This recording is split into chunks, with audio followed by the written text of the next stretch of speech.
Bienvenidos, esto es Informe Extra. En esta edición vamos a hacer un análisis de la situación política, económica y social de Bolivia. En el país ha disminuido la producción de gas, hay escasez de dólares, se han caído las exportaciones y además ha aumentado el coste de vida. A esto se suma el conflicto al interior del oficialismo, al interior del MAS, esto es el Movimiento al Socialismo, partido político fundado por el expresidente Evo Morales y partido político que llevó a la presidencia a Luis Arce, su exministro de Economía y Finanzas. Hoy el gobierno de Luis Arce tiene como principal opositor al propio Evo Morales. Para analizar todos estos temas, así como los principales sucesos políticos de Bolivia a lo largo de este año, nos acompaña Hugo Achá, politólogo y analista político. Hugo, gracias por acompañarnos. Un verdadero placer, a sus órdenes. Gracias. Bueno, entre el 2006 y el 2019 se hablaba del milagro boliviano. Sin embargo, como podemos apreciar actualmente, Bolivia atraviesa una grave crisis económica. ¿A qué se debe esta crisis? ¿Es una responsabilidad exclusiva del gobierno de Luis Arce o es una herencia de las políticas del gobierno de Evo Morales en las que Luis Arce fue ministro de Economía durante más de una década? ¿Quién tiene la responsabilidad? Bueno, desde un punto de vista estrictamente técnico, Evo Morales y Luis Arce son uno y lo mismo. El movimiento al socialismo es el instrumento político de una organización que ustedes recordarán, lo hemos descrito acá, tiene como objeto único y excluyente la protección de una actividad ilícita, el control pleno del ciclo coca-cocaína. De hecho, a diferencia de otros lugares del mundo donde esta actividad ilegal tiene lugar, en Bolivia se da una situación única. Hay gente que cuando planteo esto generalmente trata de discutirlo. Esta organización es la mayor organización narcotraficante del planeta. Y vuelvo a repetir, sí, en Colombia se produce más cocaína, igualmente en el Perú. Pero en Colombia hablamos de más de medio centenar de organizaciones que se disputan el control de esa actividad, mientras que en el Perú son un poco menos. El problema de esto es que la organización de Evo Morales, que vuelvo a reiterar, tiene al movimiento al socialismo como su instrumento político, situación que está definida, por cierto, de manera oficial, no es una cuestión especulativa, controla el 98% de ese ciclo ilícito en el país. Cuando dejamos de lado la palabra ilícito, vamos a darnos cuenta que es una actividad de fortísimo impacto financiero, pero al mismo tiempo tiene un efecto pernicioso sobre la economía formal. El milagro boliviano fue el resultado de políticas fiscales liberales, liberales en el sentido clásico, conservadoras desde el punto de vista del libre mercado y que combinaron algunos aspectos que inclusive fueron objeto de estudio en otros países. Estas políticas que en algún momento, vuelvo a reiterar, combinaron el patrimonio público con la inversión privada, en lo que se denominó la capitalización, y otros procesos de privatización controlada similares, le dieron a Bolivia una bonanza sin paralelos en su historia. Se descubrieron los mayores yacimientos de gas, se realizó una inversión en modernización sin precedentes. El país dio un salto en todos los aspectos, educativo, tecnológico, procedimental, se aprobaron leyes de transparencia y entonces llegó al poder Evo Morales. Si podemos o quisiéramos individualizar la responsabilidad del desastre, del desperdicio, de la corrupción en una sola persona, esta sería la figura del expresidente Evo Morales Ayllón. Pero esto no fue por incapacidad, no fue por incompetencia, aunque Sun Tzu dice que cuando hay un desastre primero asume incompetencia antes de asumir mala fe. El señor Evo Morales, al mismo tiempo de ser presidente del Estado, que se convirtió, ustedes recordarán, en el Estado Plurinacional de Bolivia, era y continúa siendo el máximo dirigente de este movimiento cocalero, que vuelvo a reiterar, es la mayor organización narcotraficante del planeta. Y su interés fundamental no era el bienestar del país, sino de la organización y la protección de la actividad ilícita. Y en ese proceso se dejó de lado cualquier tipo de desarrollo de lo que los gobiernos anteriores le habían heredado, esa bonanza que enmascaró la falacia, el mito del milagro boliviano. Y ahí se dejó de perforar, se dejó de explorar, se dejó de invertir, se usó la corrupción como método, se destruyó el sistema democrático, se centralizó el poder, se aniquiló la independencia de poderes, se persiguió a la oposición, se lo digo por experiencia directa, se asesinó, se torturó, se encarceló. Y el resultado es lo que vemos hoy día. Evo Morales y Luis Arce son, reitero, y me disculpo por volver circularmente a mi respuesta, uno y lo mismo. Uno representa una forma de proceder dentro de la organización que se va quedando obsoleta, Evo Morales, pero que aún controla la base de aprovisionamiento logístico del ciclo ilícito. Y en el otro lado, Luis Arce, un operador financiero más eficiente, pero que no tiene el músculo de la parte armada de la organización. Y en ese conflicto está Bolivia, agonizando en lo económico, en uno de sus peores ciclos de la historia, porque si antes habíamos tenido, antes del último gobierno del expresidente Víctor Paz Estenssoro y los gobernantes que lo sucedieron, en lo que fue el verdadero milagro económico, una situación de hiperinflación y de incapacidad a partir de un modelo totalmente fracasado basado en ideas de izquierda, en esta oportunidad tenemos una situación aún peor. Un proceso que lamentablemente deja por entender a la actividad privada como un enemigo, al país inerme, a las divisas extranjeras escasas. Y esto también merece una explicación. La actividad ilícita que desarrolla la organización de Evo Morales, cuyo instrumento político es el movimiento al socialismo, necesita de la divisa extranjera para pagar los insumos que necesita e interactuar financieramente con sus, usemos la palabra, clientes. Entonces es una competencia terriblemente desleal porque al final de ese ciclo también necesita la divisa extranjera para el lavado de activos y deja totalmente desprovisto al aparato productivo, a la iniciativa privada y al ciudadano promedio.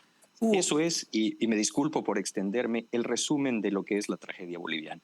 Con respecto a la oposición del régimen a la actividad privada, tenemos que en el 2006, cuando Evo Morales asume la presidencia, realizó la estatización de los hidrocarburos. Y hoy, varios años después, tenemos que ha disminuido la producción del gas boliviano, que es uno de los principales recursos naturales del país. ¿Esta disminución en la producción se debe, es un resultado de estas políticas o a qué otros factores se puede atribuir? El tema de la cuestión de la famosa nacionalización fue otra falacia. Fue nada más ni nada menos que la aniquilación de toda esa herencia positiva que había recibido el movimiento al socialismo. El problema fundamental de esto, y hay que reiterarlo, es que jamás les importó el bienestar del Estado nacional. Nunca les importó el bienestar del ciudadano boliviano. El ocupletarse, la corrupción, reitero, fueron herramientas. Pero el objetivo esencial, y esto hay que entenderlo con frialdad, era el bienestar de la organización y la perpetuación del ciclo financiero de la actividad ilegal. Desde ese punto de vista, cuando uno asume esto, entiende todo lo que pasó en Bolivia. Lo que dijiste hace un momento es totalmente cierto. Fuimos el corazón energético de la América del Sur. Se hablaba de la provisión segura al gigante brasilero. Se habló de la exportación de energía boliviana a través de los puertos del Pacífico en proyección tan ambiciosa que podía alcanzar la costa oeste de los Estados Unidos. Y a caballo de un discurso con tintes de izquierda extrema, esta organización ilícita consiguió aniquilar esa opción. ¿Qué somos hoy?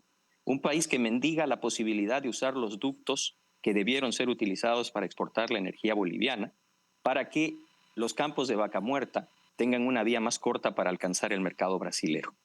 Rogamos porque la República del Paraguay, que tiene una situación coherente desde el punto de vista de su planificación estratégica y de política de Estado, no concrete la construcción del ducto directo a través del Chaco para tornar este espacio en un vergel y al mismo tiempo convertirse en una parte esencial de esa ecuación que tornará, estoy casi seguro, al Paraguay en el verdadero corazón energético de la América. Ese es también parte de ese resultado.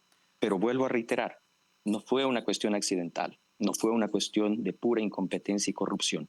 Fue deliberado, fue planificado, fue artero y visó los resultados que hoy día obtiene.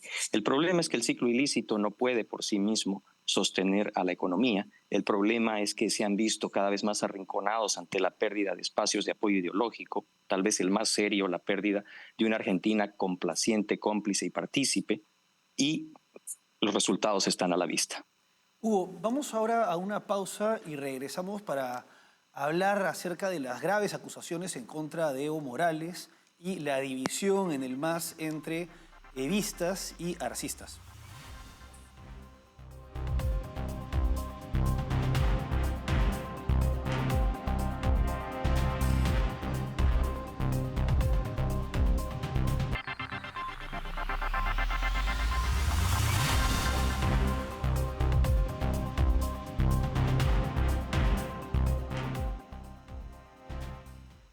Seguimos en Informe Extra analizando la situación política, económica y social de Bolivia, acompañados por Hugo Achá, politólogo y analista político. En el bloque anterior hemos visto los resultados sumamente negativos de las políticas económicas en general del MAS, del movimiento al socialismo, tanto durante el gobierno de Evo Morales como durante el gobierno de Luis Arce, teniendo presente que lo primordial para estos gobiernos ha sido el interés del partido y sus cuotas de poder antes que el interés en desarrollar a Bolivia como país.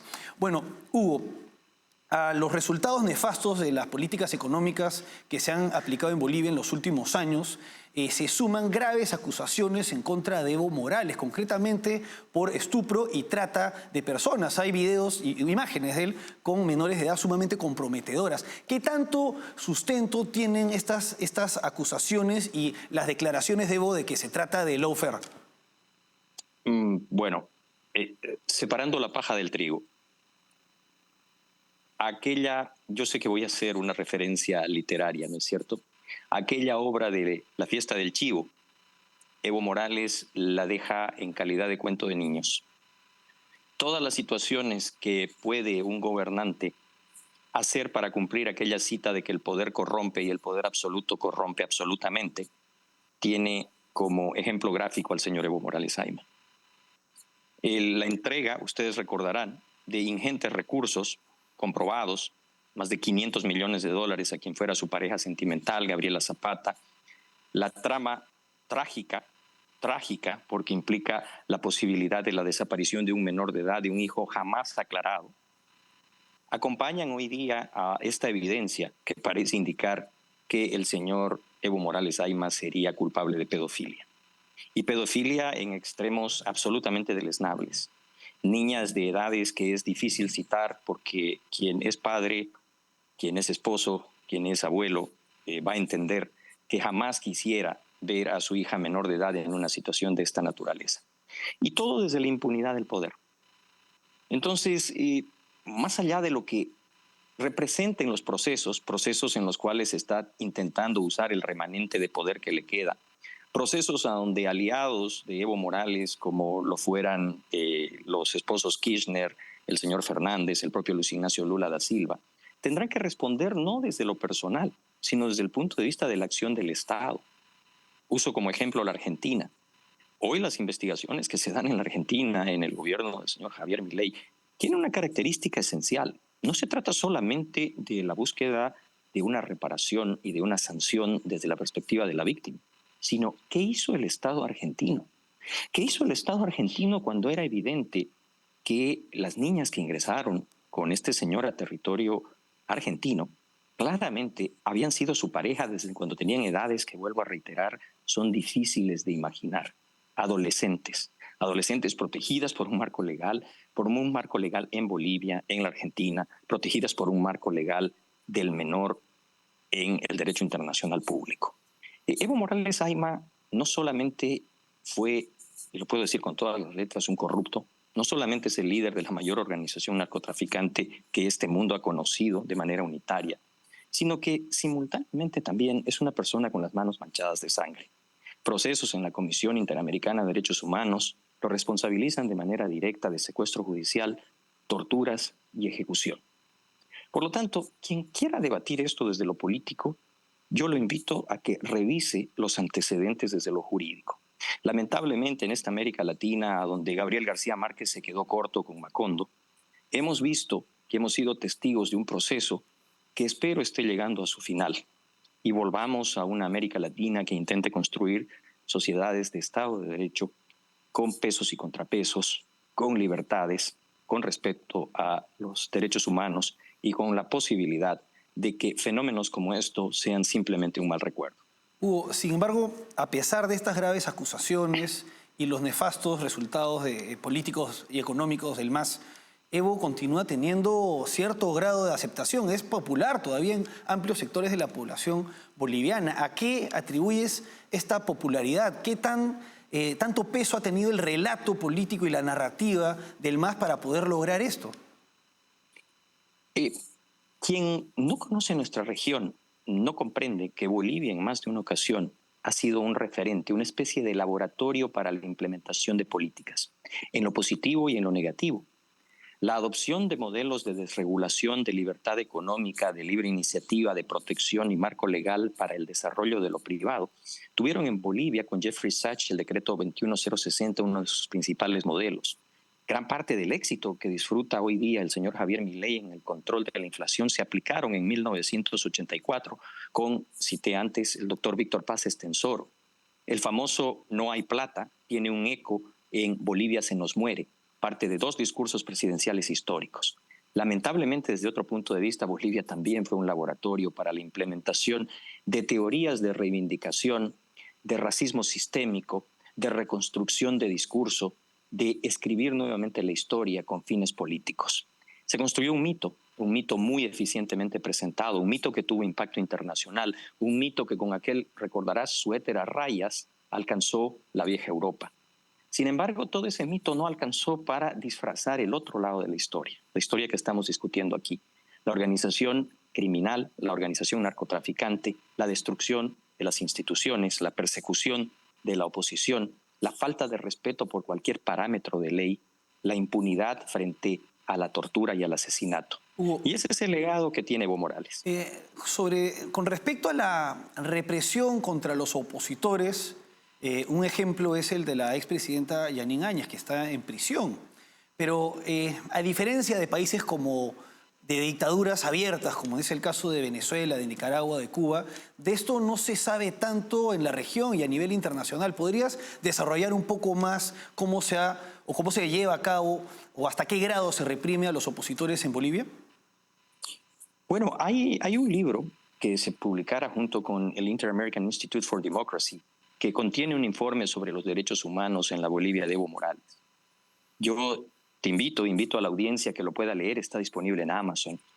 Y ahí te darás cuenta de que desde la tortura y asesinato de estudiantes, desde las represiones que culminaron también con muertes en la aprobación de la Constitución que se hizo a su medida el propio Evo Morales, desde la ejecución precedida de torturas y con extrema, yo diría, sevicia, que se dieron sobre ciudadanos europeos para liquidar la oposición en el oriente boliviano, hasta llegar al asesinato premeditado de funcionarios del propio gobierno para crear falsos positivos, como se dieron en el altiplano minero, pasando por, en lo más reciente, las denominadas protestas, entre comillas, ocasionadas también para ocasionar bajas masivas, los eventos de Sencata, que hoy día se utilizan para procesar a sus opositores, una metodología muy común durante todo este tristísimo proceso, han coleccionado víctimas fatales por centenares, exiliados por millares.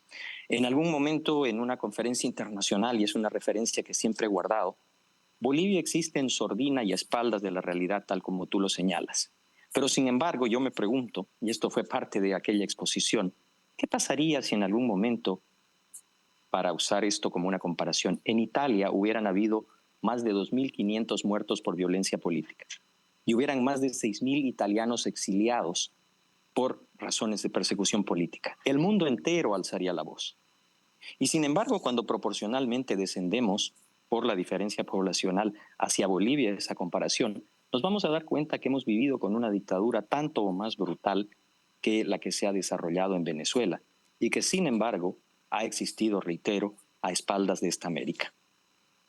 Ahora, yendo más al conflicto, que suele darse en todas las dictaduras muchas veces, el conflicto entre Evo Morales y Luis Arce. Luis Arce fue su hombre de confianza. Durante más de una década fue su ministro de Economía y Finanzas. Hasta tal punto era el hombre de confianza de Evo que fue designado como el candidato presidencial para las elecciones del año 2020. Sin embargo, ahora el partido se ha dividido. y Evo Morales es digamos, el principal opositor al gobierno de Luis Arce, al margen de que no implique una alternativa positiva en aspectos políticos o democráticos. ¿A qué se debe y cómo surge esta división entre ambos? Bueno, el ejecutor de uno de los mayores mitos de esta etapa trágica y perniciosa fue la denominada Evonomics. Tú recordarás ese término. Y el ejecutor, Luis Arce, Lucho, el super Luchín, convertido inclusive en personaje de historietas. Claramente un muy buen operador financiero para el circuito de lo ilícito. Claramente un disciplinado ejecutor de políticas que aniquilaron al aparato productivo boliviano. Mucho más claramente, un operador en la triangulación de recursos para facilitar el lavado de capitales. El problema fundamental se da cuando Evo Morales, al caer después de las protestas de 21 días, deja al desnudo una situación. La organización no tiene lealtades, solamente protege la actividad. Y en esa actividad, reitero, a Evo Morales le queda el control de la base de aprovisionamiento y un músculo militar construido a través de la prebenda. Arce es un operador financiero mucho más deseable para los, usemos de nuevo la palabra, clientes internacionales de la actividad ilícita. Y desde ese punto de vista hay un problema. ¿Cómo resolver esta ecuación? Porque ese conflicto interno arrastra otras aristas de la situación interna.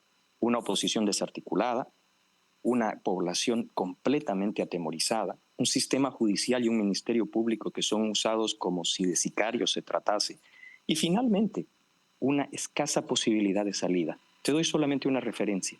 La situación es tan caótica a raíz de lo económico que las líneas aéreas que operan en el país han anunciado que en breve tiempo Bolivia podría quedarse sin conexión aérea internacional. ¿Tú te imaginas eso en un país mediterráneo? Ese es el resultado de lo que esta confrontación y este proceso le ha dejado al país. Hugo, vamos ahora a una pausa y regresamos para continuar con esta división y analizar otros aspectos relevantes como también el posicionamiento y la situación de Bolivia en el plano internacional con la elección de Donald Trump como presidente de su regreso a la Casa Blanca y además esta alianza que hizo Luis Arce en el 2023 con la República Islámica de Irán.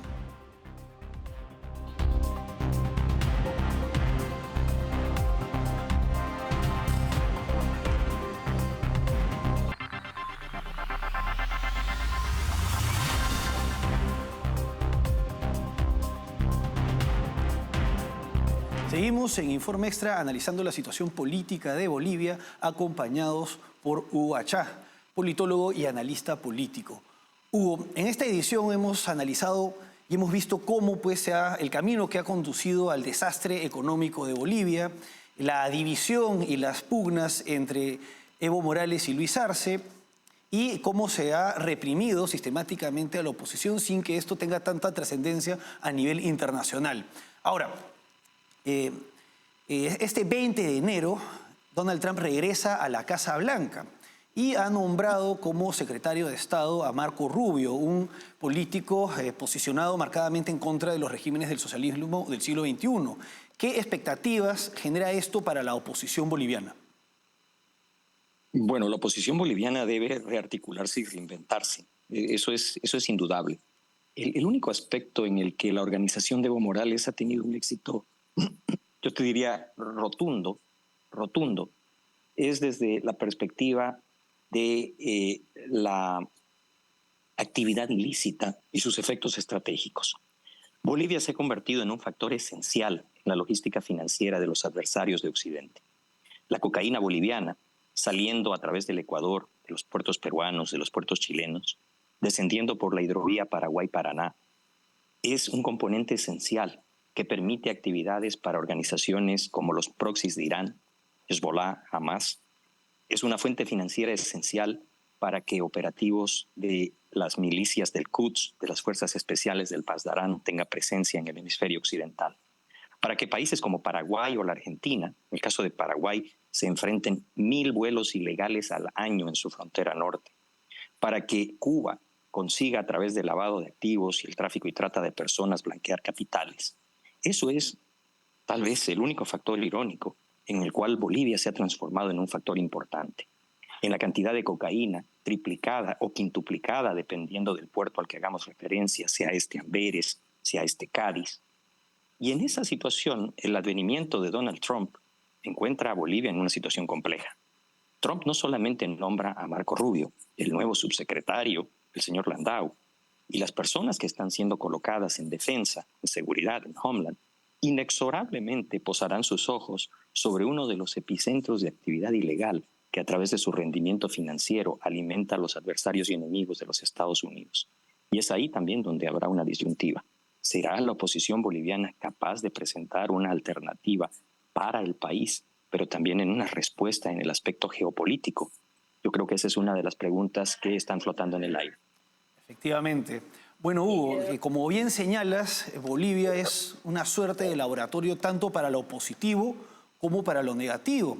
Y en este caso, lamentablemente, tenemos los resultados de la influencia del narcotráfico y también de la demagogia en un país que con todos los recursos naturales que tiene debería tener otra realidad. Hugo, ha sido un gusto como siempre. Yo quiero pedir disculpas porque no fue el estudio ideal para esta conversación, pero por razones que ya les expliqué a ustedes y a la producción, tuve que ausentarme de mi domicilio. Espero que haya sido una conversación de provecho para ustedes y su audiencia. Un verdadero gusto. No, como siempre ha sido un gusto. Bueno, hasta aquí Informe Extra. Gracias por acompañarnos.